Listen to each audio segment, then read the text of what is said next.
Oke, jadi di video kali ini kita akan membahas smartphone gaming dari Poco yang spesifikasinya gila banget. Dia punya pop-up trigger button, terus layarnya 120Hz AMOLED, speakernya quad speaker, dan dia pakai Snapdragon 8 Gen 1. Gila, ini spesifikasinya notok jedok. Jadi ini adalah unit yang saya dipinjemi sama Poco Indonesia dan ini adalah versi resmi Indonesia. Makanya di sini ada tulisannya garansi resmi Poco. Seharusnya sih kalau kalian beli ya boxnya bakalan seperti ini, dan karena boxnya tebel jadi pasti ada chargernya. Kalau saya lihat di website globalnya Poco itu ada beberapa varian sekarang. Jadi ada Poco F4 biasa tanpa GT, terus ada Poco F4 GT seperti yang akan kita bahas ini. Ada Poco X4 GT, ada Poco X4 Pro, dan jujur saya nggak tahu mana yang bakalan masuk ke Indonesia. Tapi yang jelas Poco F4 GT ini udah masuk dan resmi ke Indonesia. Kalau untuk harganya saya juga belum tahu, tapi katanya sih nggak bakalan sampai 7 jutaan untuk yang varian 8GB 128. Dan varian tertingginya yang kita bahas ini itu 12GB 256 yang katanya harganya bakalan ada di 8 jutaan. Kalau emang harganya bakalan semurah itu, wah kalau dibandingkan kompetitornya kayak Asus ROG 6, terus juga ada Nubia 7, terus juga ada Black Shark 5 Pro yang harganya di atas ini, wah ini sih kayaknya bakalan cepet habis. Kalau kita lihat di belakangnya ini, karena ini unit resmi, jadi di sini ada tulisannya bahasa Indonesia, garansi resminya itu 15 bulan untuk perangkat handset dan baterai bawaannya. Dan karena dia udah pakai Snapdragon 8 Gen 1 4 nanometer, jadi dia udah 5G. Nah, saya penasaran di Poco ini, karena di hampir semua HP Snapdragon 8 Gen 1 yang saya bahas, 4 nanometernya itu masih lumayan hangat. Suhu flare-nya itu di kisaran 50 derajat Celcius ke atas. Apakah Poco bisa menaklukkannya? Nanti kita coba. Terus untuk layarnya dia AMOLED 120Hz dengan 480Hz touch sampling. Dan yang menjadi selling point yang saya sebutkan di intro tadi, dia ada pop-up trigger magnetic dan quad speaker ya. Jadi dia punya 2 woofer dan juga 2 tweeter. Suaranya kayak apa? Nanti kita coba juga. Dan dia juga udah smart 120 watt hypercharge. Jadi ngecasnya bakalan cepet banget. Ya mirip-mirip dengan Xiaomi 12 Pro ya, 120 watt. Cuman kalau dibilang dia 120 watt termurah enggak, karena masih dipegang sama Infinix Note 12 VIP yang dia kemarin ada di kelas harga 4 jutaan. Dan dari segi packagingnya aja udah kelihatan gaming look banget. Jadi bagian hitamnya ini kayak dikasih karbon dengan warna kuning. Yang saya suka sih warna kuning dan warna karbon itu kayak blending dengan bagus. Oke lah, jadi sekarang langsung aja kita buka, dan di dalam paket pembeliannya ada apa aja. Dan di dalamnya ada tulisan Poco, dan di sini kita dapat SIM ejector, terus juga ada ini apa nih? Sebentar, ini ada kartu ucapannya yang tulisannya ayo beraksi bersama Poco, dan ini welcome card dari Head of Marketing Poco Indonesia, Bung Andi. Kalian bisa follow Instagramnya ini ya, Bung Andi angka 1 belakangnya. Kalau untuk Xiaomi Indonesia sendiri, Head of Marketingnya udah bukan Alvinse. Saya lupa lagi namanya, udah berubah ya pokoknya ya. Terus kita juga dapat stiker seperti ini, dan juga ada case transparan. Case transparannya sih ya biasa aja sih ya, nggak kayak gimana-gimana, nggak kayak ada kesan gamingnya. Terus kita juga dapat dongle-nya itu. Nah, kalau kita dapat kayak gini berarti dia nggak ada audio jack-nya. Tapi untungnya kita dikasih dongle Type-C to audio jack. Jadi kalau misalkan kalian pengen main game dengan menggunakan earphone biar nggak delay, masih bisa pakai headphone jack-nya ini. Oke, jadi ini bentar ya. Kalau dari sekilas first impression saya sih bagus, tapi coba kita lihat dulu. Kita dapat charger yang gede banget ya. Ini 120 watt. Untuk laptop-laptop yang tipis aja biasanya kita dikasih 65 watt. Dan sekarang smartphone kita dikasihnya 120 watt yang diklaim katanya 0 ke 100% itu bisa 17 menit. Ya, sayangnya ya. Memang kita dapat kabelnya ini kabel gaming, dan di sini juga dia pakai aluminium yang ada di pojokan ini, yang di ujungnya ini. Terus ujungnya pakai Type-C dengan warna orange, ciri khasnya Poco. Cuman sayangnya dia ujungnya sini ini masih pakai Type-A. Kalau misalkan pakai Type-C lagi, ya menurut saya akan lebih universal dan akan lebih kerasa fleksibnya gitulah. Ya, dan ini adalah Poco F4 GT-nya. Tadi saya belum mention soal baterai ya. Untuk baterainya dia ada di kapasitas 4700 mAh. Dan entah kenapa HP-HP yang 120 watt yang saya bahas kayak Xiaomi 12 Pro, terus juga ada Note 12 VIP itu baterainya nggak 5000 mAh. Kalau si Xiaomi 12 Pro 4600 mAh, Note 12 VIP 4500 mAh, ini 4700 mAh.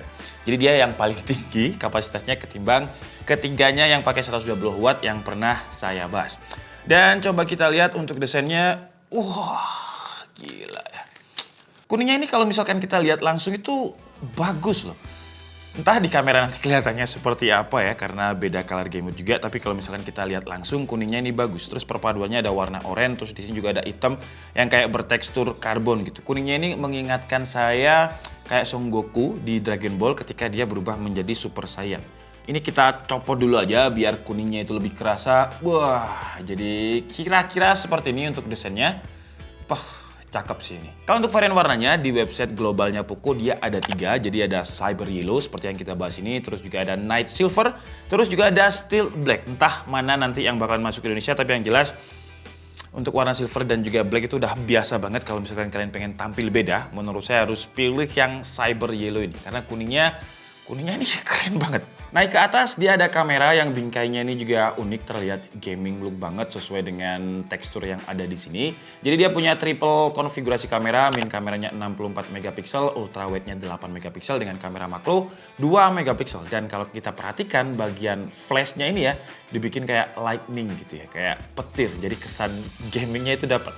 Terus di sini juga ada kayak semacam sekat terpisah, kayak membentuk gate atau gerbang gitu ya. Di sini ada tulisannya Poco 5G, jelas 5G karena dia pakai Snapdragon 8 Gen 1. Wow.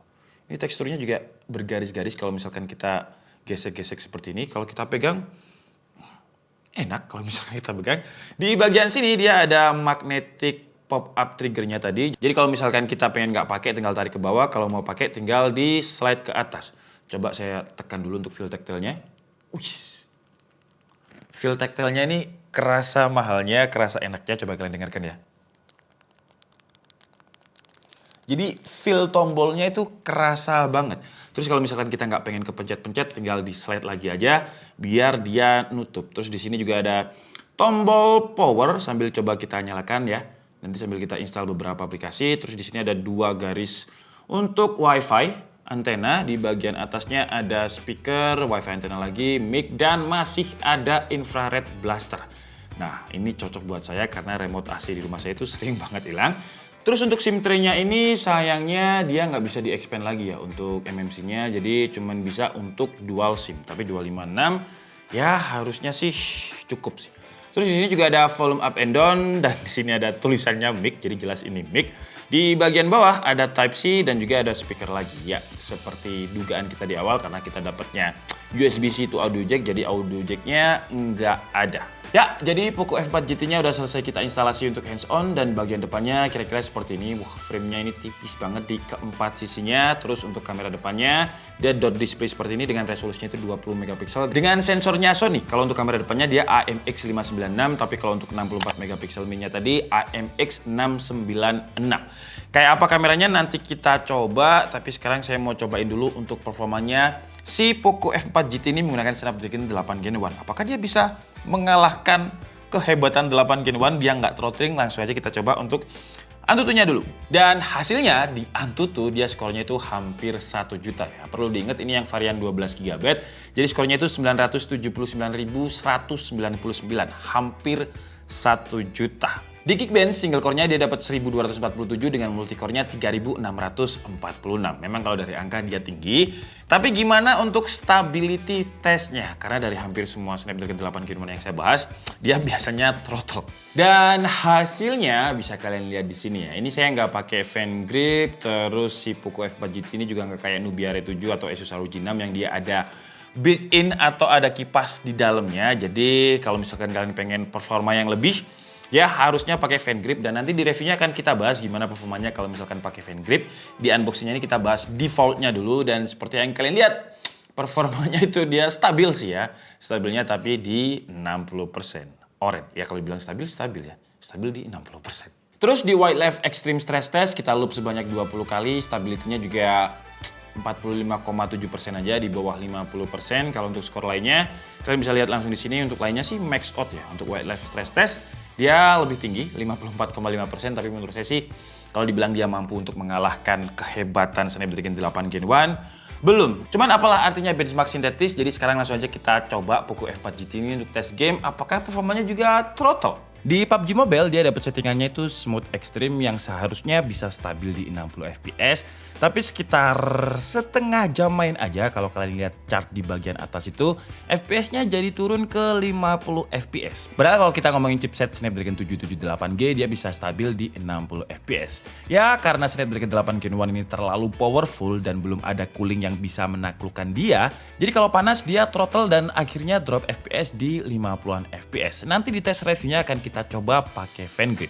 Di Genshin Impact kita coba pakai settingan 30 fps saja karena kalau 60 fps dia lumayan throttle, dan kalau di settingan 30 fps seperti yang kalian lihat dia juga masih lumayan throttle ya. Nanti sekali lagi pas reviewnya kita tes pakai fan grid. Cuman ternyata kalau untuk suhu permukaannya dia nggak sepanas Snapdragon 8 Gen 1 yang lain yang pernah saya tes. Suhu tertingginya permukaannya itu ada di 43 derajat Celcius, ada di dekat kamera.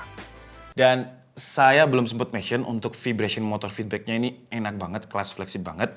Jadi kayak ini bukan HP yang ada keypadnya, tapi dia kayak ada keypadnya. Jadi kalau misalkan kita tekan, itu tombolnya itu misal saya tekan angka 2, yang kerasa itu angka 2-nya aja. Dan kalian pasti bisa dengerin gimana rasanya HP flagship untuk vibration motor feedbacknya. Nah, kayak gitu. Biasanya kan ini enggak tek tek tek tek kayak gitu. Jadi feel flagship untuk vibration motornya kelas sih untuk Poco F4 GT ini. Sekarang kita coba untuk kamera depannya yang 20 megapiksel pakai sensornya Sony ya.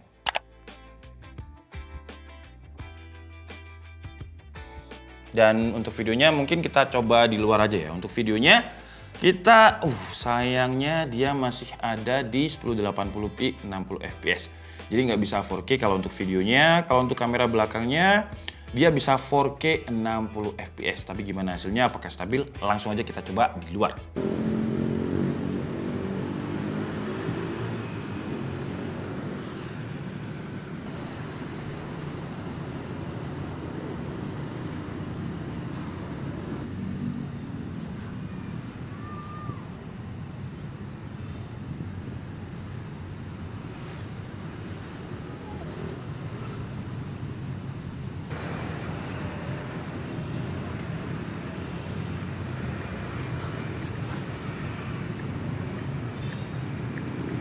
Sekarang kita cobain untuk layarnya yang kalau misalkan kita putar YouTube, ini resolusi YouTube-nya itu dia ada di 8K, cuman dia di upscaling-nya itu bisa di 2160p.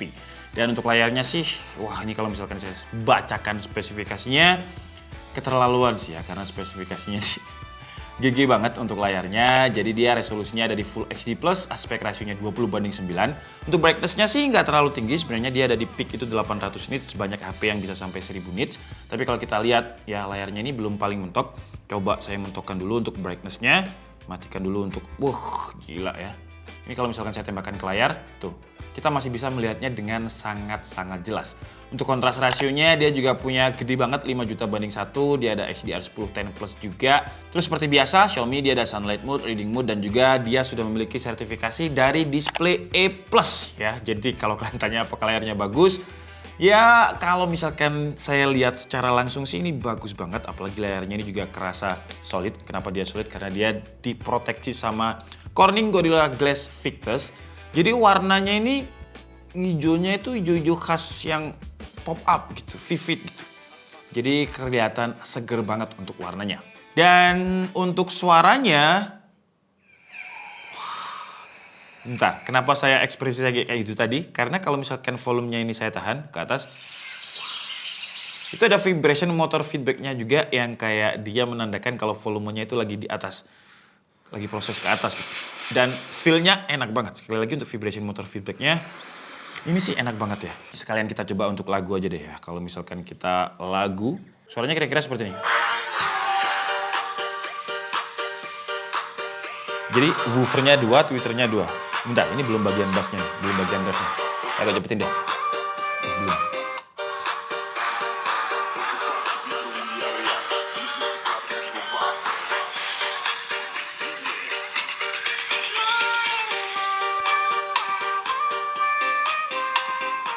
Jadi pas bassnya frekuensi lo itu keluar, dia itu masih ada bassnya gitu.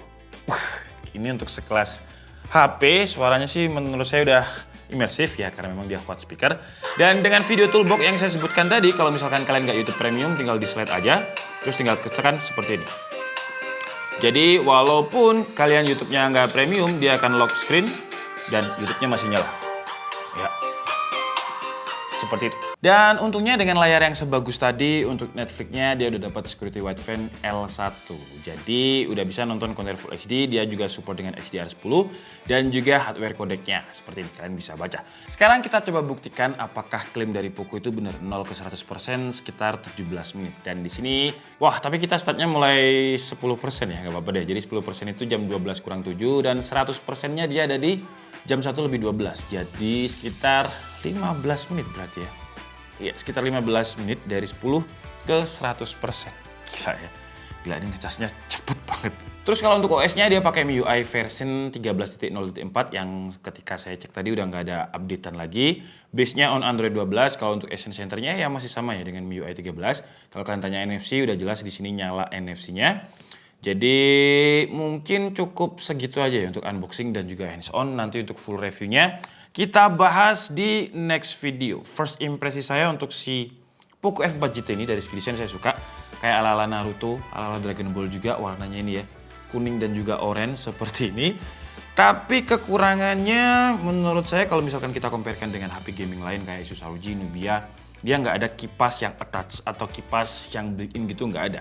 Jadi kita harus ya mau nggak mau siapin budget untuk beli fan grip kalau misalkan kita pengen performanya stabil. Karena di tes benchmark sintetis dan juga tes gaming tadi tanpa menggunakan fan grip ya, dia ya lumayan throttle. Tapi di video reviewnya kita nanti akan tambahin tes untuk gimana kalau misalkan dia pakai fan grip, apakah bisa membantu. Ya, jadi kira-kira itu yang bisa saya kasih untuk first impresi saya. Terus kekurangan lain mungkin dia nggak ada IP-an, kalau saya lihat di spesifikasinya nggak ada IP certification-nya. Cuman kalau kita lihat harganya, kalau beneran dia nggak sampai 9 juta atau 799 deh untuk varian 12256, wah ini bisa menjadi pesaing yang bener-bener price to performance banget dengan saingannya. Karena di harga segitu dia dapat RAM-nya 12GB 256, terus layar AMOLED-nya juga udah bagus, vibration motornya enak, gaming fiturnya yang mungkin di next review aja kita bahas karena sempet saya cobain tadi dan banyak banget. Jadi dia ada gaming fitur untuk RGB-nya di mana nanti di next review aja. Terus dia juga ada pop-up magnetiknya. Terus dia juga punya banyak GPS, wifi-nya juga kenceng, saya buat dulu tadi kenceng banget. Tapi sementara cukup segitu aja untuk unboxing-nya. Kalau misalkan kalian udah punya Poco F4 GT, kalian juga bisa tulis di kolom komentar gimana pengalaman kalian pakai. Dan kalian juga bisa tulis di kolom komentar menurut kalian desainnya ini, gila gak sih? Gitu loh ya, cantik banget sih ini ya. Semoga aja orang Poco lupa, jadi HP-nya ditinggal di sini deh. Oke lah, jadi mungkin cukup segitu aja video kita kali ini. Saya minta maaf kalau ada kesalahan dalam penyampaian informasi. Seperti biasa, kalian bisa mengkoreksinya di kolom komentar. Saya Nikes Budi and see you on the next video. Bye-bye.